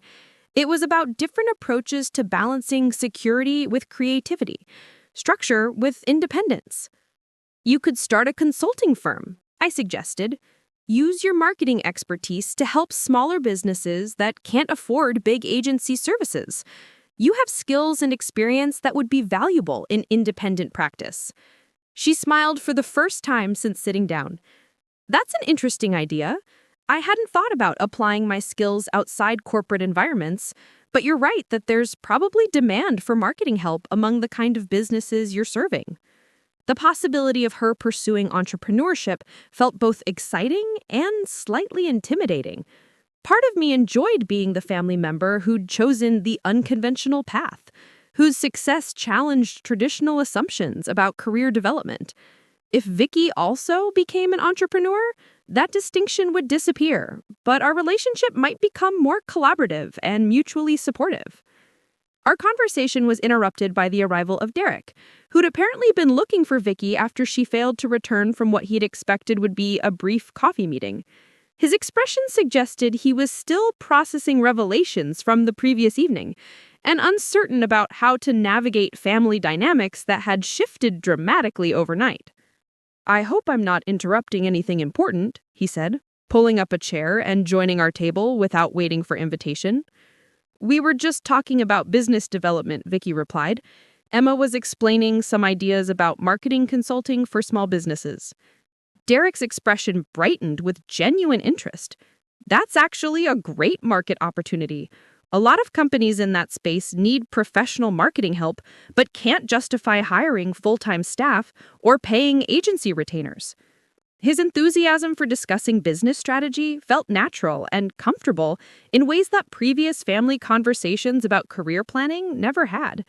Instead of offering advice about what we should consider doing, he was engaging with ideas we were already developing, treating our entrepreneurial interests as legitimate rather than experimental. "Emma, I've been thinking about our conversation last night. The software you've developed sounds like it could scale significantly if you wanted to pursue more aggressive growth strategies. Have you considered seeking investment capital or developing partnerships with larger technology companies?" His questions touched on issues I'd been contemplating as my business continued expanding beyond what I could manage independently. The success of Streamlined Solutions had created opportunities for additional growth, but it had also created challenges that required decisions about the kind of company I wanted to build and the lifestyle I wanted to maintain. "I've thought about it," I admitted, "but I'm not sure I want to pursue the kind of rapid scaling that outside investment typically requires. I like having control over my business decisions and being able to focus on customer service rather than investor returns." Derek nodded thoughtfully. "That's a legitimate approach, especially if you're generating strong revenue and enjoying the work. Not every successful business needs to become a high-growth startup." His response reflected understanding of entrepreneurship that went beyond the conventional assumption that bigger was automatically better. He recognized that business success could be defined by sustainability and personal satisfaction, rather than just revenue maximization and market domination. "But you should know," he added, "that what you've built is genuinely impressive. A lot of people with computer science degrees and business training never develop anything as successful as what you've created independently." His validation carried particular weight because it came from someone with professional experience in business development who could evaluate my achievements within appropriate industry context. Unlike family members who'd been measuring my success against conventional employment standards, Derek understood entrepreneurship well enough to recognize substantial accomplishment when he saw it. The three of us spent another hour discussing various aspects of business development, marketing strategies, and industry trends that might affect our respective careers.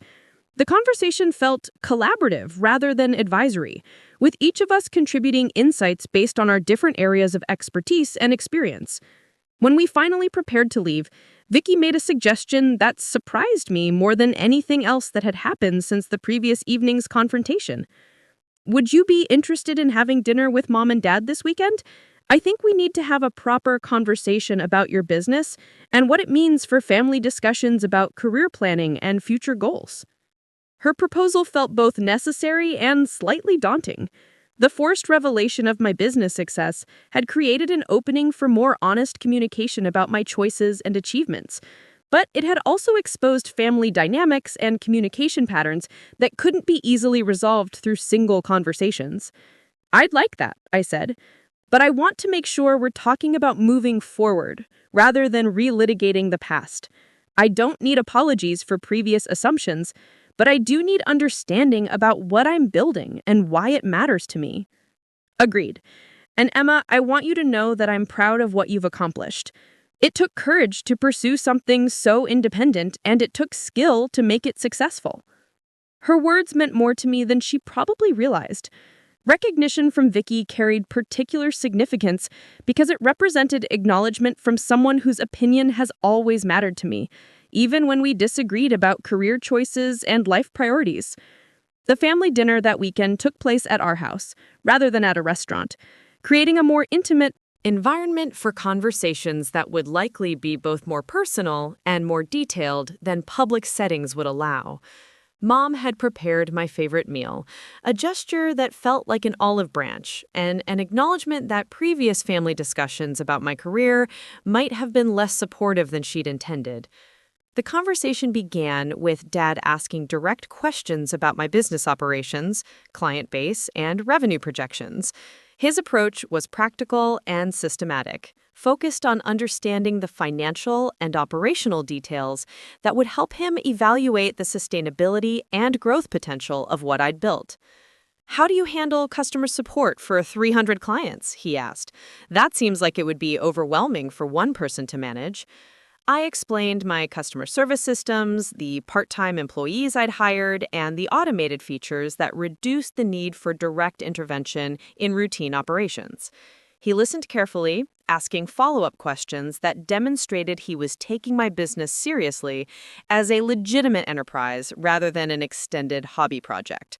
Mom's questions were more focused on the personal and social aspects of entrepreneurship. She wanted to understand how I managed the isolation of working independently, how I maintained motivation without external supervision, and how I planned to develop professionally without traditional mentorship and advancement structures. "Don't you miss having colleagues and office relationships?" she asked. "It seems like working alone could be lonely, especially for someone your age who should be building professional networks and friendships." Her concerns weren't unreasonable, and they touched on genuine challenges of entrepreneurial work that I'd been navigating with varying degrees of success. "It is lonely sometimes," I admitted, "but I've been connecting with other business owners through professional organizations, and I'm considering renting office space where I'd be around other entrepreneurs and small business owners." "That sounds like a good idea," she said. "I worry about you missing out on the social aspects of work that provide personal fulfillment beyond just financial success." The conversation continued for several hours, covering topics that ranged from practical business management to broader questions about career satisfaction and life goals. Unlike previous family discussions about my future, this conversation was based on accurate information about what I was actually doing, rather than assumptions about what I should be considering. More importantly, it was characterized by genuine curiosity rather than redirective advice. My parents asked questions because they wanted to understand my choices and support my success, not because they were looking for opportunities to suggest alternatives or modifications. "I owe you an apology," Dad said as we were clearing the dinner dishes. "I've been treating your business like a hobby because I didn't understand what you were building. That wasn't fair to you, and it probably made it harder for you to feel comfortable sharing your achievements with us." "We all made assumptions," Mom added, "but I'm incredibly proud of what you've accomplished, and I want to understand how we can be more supportive going forward." Their acknowledgments felt like resolution of tensions that had been building for over a year. The secrecy and defensiveness that had characterized my relationship with family discussions about career planning could finally be replaced by honest communication about my actual work and future plans. 3 weeks after that family dinner, I received an email that would have seemed impossible 6 months earlier. The Riverside Chamber of Commerce was organizing their annual business showcase, an event designed to highlight successful local enterprises and connect entrepreneurs with potential clients, partners, and community support. They were inviting me to be one of the featured presenters, to share my story about building a technology business in Riverside and serving clients across multiple states. The invitation described Streamline Solutions as an inspiring example of local innovation and entrepreneurial success. The language was particularly meaningful because it represented external recognition from people who understood business development and could evaluate my achievements within appropriate professional contexts. This wasn't family encouragement or friendly support. It was acknowledgement from the local business community that what I'd built was significant enough to merit public celebration and recognition. I accepted the invitation immediately, then called Grandma Rose to share the news. Her response was characteristically insightful and supportive. "This is wonderful, but not surprising. You've been building something valuable for years. Now other people are finally paying attention." "It feels surreal," I admitted. 2 years ago, I was working part-time at Tech Hub and hiding my business development from family members who thought I was wasting time on computer hobbies. Now I'm being invited to present at business conferences. That's what happens when you focus on creating value rather than seeking recognition. Recognition comes eventually, but it has to be earned through work that genuinely helps people. The presentation scheduled for the first Friday in October gave me several weeks to prepare remarks that would explain my business development process and share insights that might be helpful for other entrepreneurs or aspiring business owners. Preparing for the presentation forced me to reflect systematically on the journey from initial idea to established business, identifying key decisions and learning experiences that had contributed to whatever success I'd achieved. The process was both nostalgic and forward-looking, helping me articulate not just what I had accomplished, but what I hoped to build in the coming years. The evening of the presentation, the Riverside Community Center was filled with local business owners, city council members, economic development officials, and other entrepreneurs. My parents attended, along with Vicky and Derek, creating a strange sense of coming full circle from family skepticism to public recognition. My presentation focused on three main themes: identifying genuine market needs, building sustainable customer relationships, and maintaining personal values while scaling business operations. I shared specific examples from my own experience while trying to provide practical insights that would be relevant for people pursuing different kinds of entrepreneurial ventures. The response exceeded my expectations. During the question and answer period, several audience members asked for my contact information, expressing interest in my software or wanting to discuss potential collaboration opportunities. Others approached me afterward, Share their own business development stories, and invite me to join local professional organizations. More significantly, the presentation felt like official recognition that my unconventional career path had produced legitimate success worthy of community celebration and support. The validation wasn't just personal. It was professional acknowledgement that entrepreneurship could be a valuable contribution to local economic development. After the event, my family joined me for coffee at the Coffee Mill, the same location where Vicky and I had discussed my future with such different assumptions about what that future might hold. The contrast between those earlier conversations and our current celebration felt like dramatic illustration of how completely the narrative had changed. "I'm really proud of you," Vicky said, as we sat around the same table where she'd once questioned whether my computer projects constituted a real career. "Watching you present tonight, seeing how people responded to your story, it made me realize how much I've underestimated what you've been building." "We all underestimated it," Dad added, "but you proved that sometimes unconventional choices lead to extraordinary results."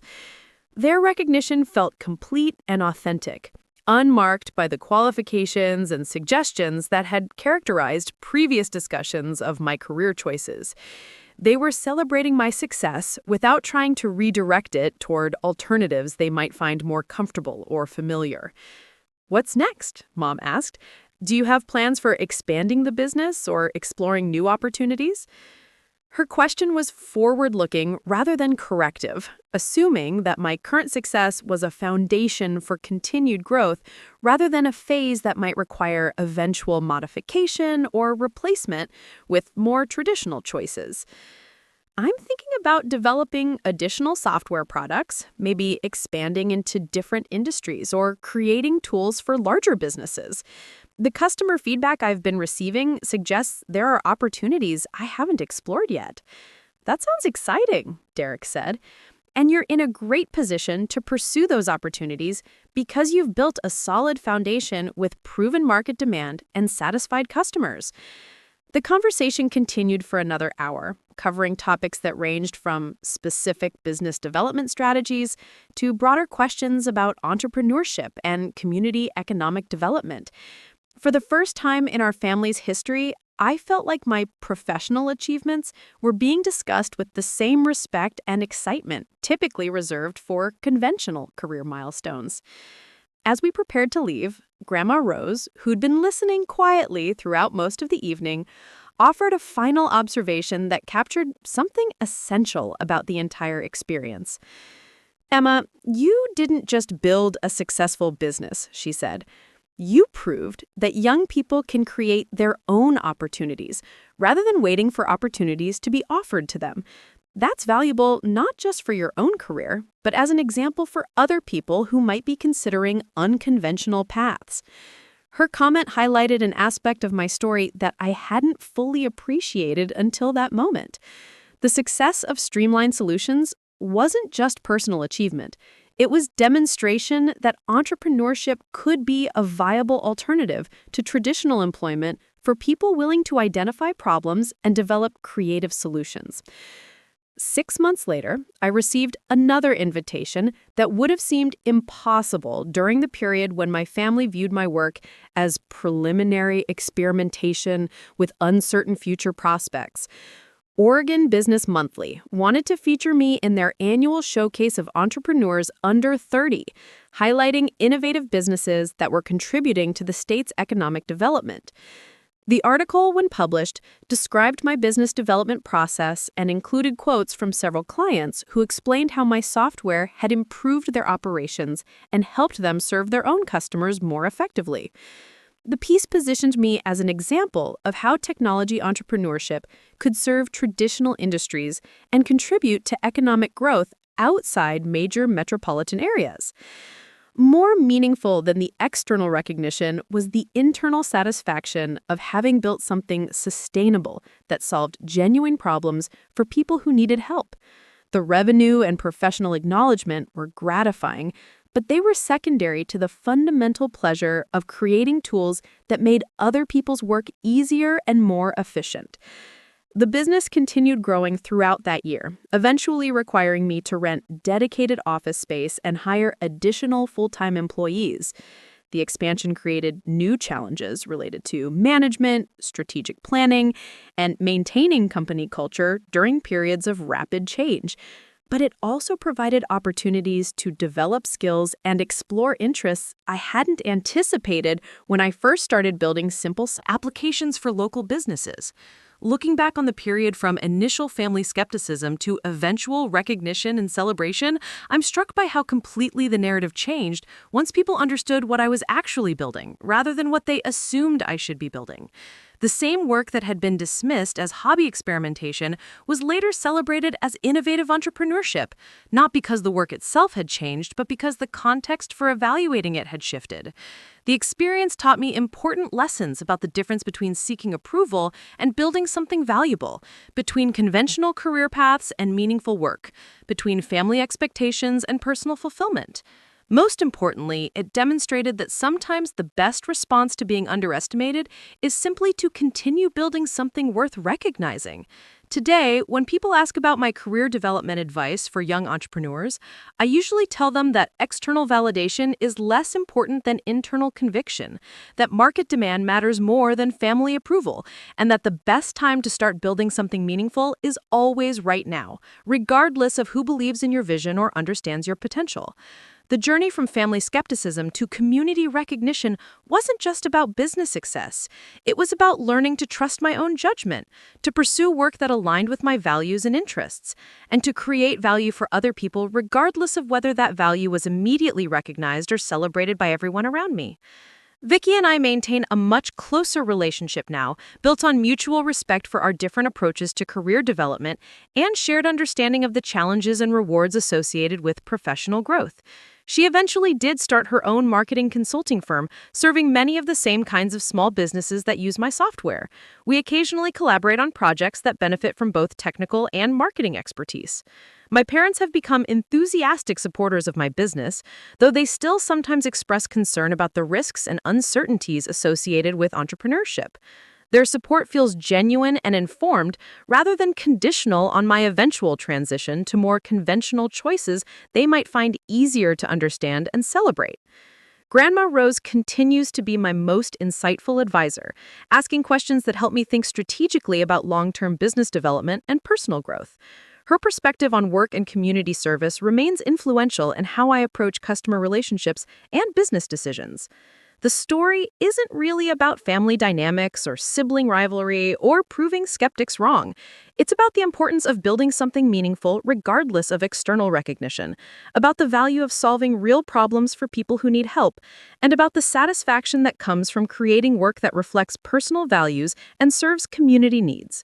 Sometimes the most important success is the kind that happens quietly, one satisfied customer at a time, one solved problem after another, until you realize you've built something substantial that makes a genuine difference in other people's lives. Recognition and celebration are wonderful when they come, but they're not the reason to pursue meaningful work. The reason is the work itself and the people it helps and the knowledge that you've used your abilities to create something valuable that wouldn't have existed without your effort and imagination. Up next, you've got two more standout stories right on your screen. If this one hit the mark, you won't want to pass these up. Just click and check them out.